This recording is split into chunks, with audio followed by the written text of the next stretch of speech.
অকাল প্রয়াত সৌম্যদীপ সাহার স্মরণে স্বেচ্ছায় রক্তদান শিবির বহরমপুরে মঙ্গলবার সকাল 10টা নাগাদ বহরমপুর থানার খাগড়া পূর্বাঞ্চল ক্লাব প্রাঙ্গণে অনুষ্ঠিত হয়ে গেল স্বেচ্ছায় রক্তদান শিবির।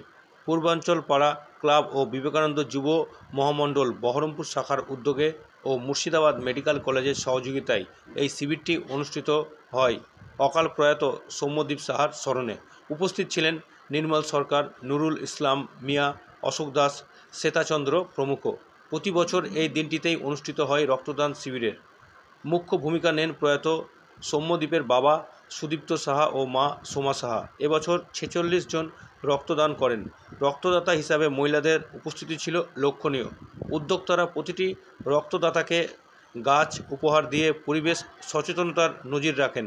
এছাড়াও প্রত্যেকের হাতে শংসাপত্র এবং স্মারক তুলে দেওয়া হয়। আজকে আপনাদের কী কর্মসূচি? আজকে আমাদের রক্তদানের কর্মসূচি চলছে সৌম্যদীপের স্মরণে পূর্বাঞ্চল পাড়া ও বিবেকানন্দ যুব মহামণ্ডল পরিচালিত এই রক্তদান শিবির দ্বিতীয় বর্ষে পদার্পণ করেছে।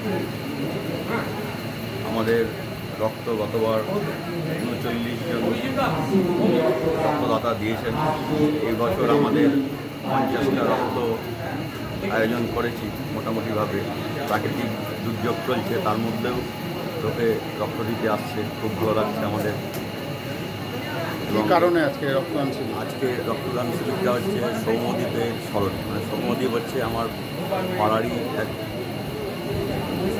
বন্ধুর ছেলে। ও দুরারোগ্য ক্যান্সার রোগে মারা গেছিল আজ থেকে 4 বছর আগে। তারই মৃত্যুর দিনে আমরা এই কর্মসূচিটা করছি। 2 বছরের পদার্পণ করলাম, আমরা বিগত এটা চালিয়ে যাব।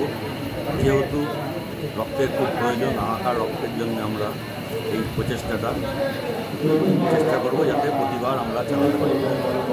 আপনার নাম? আমার নাম রানা রায়।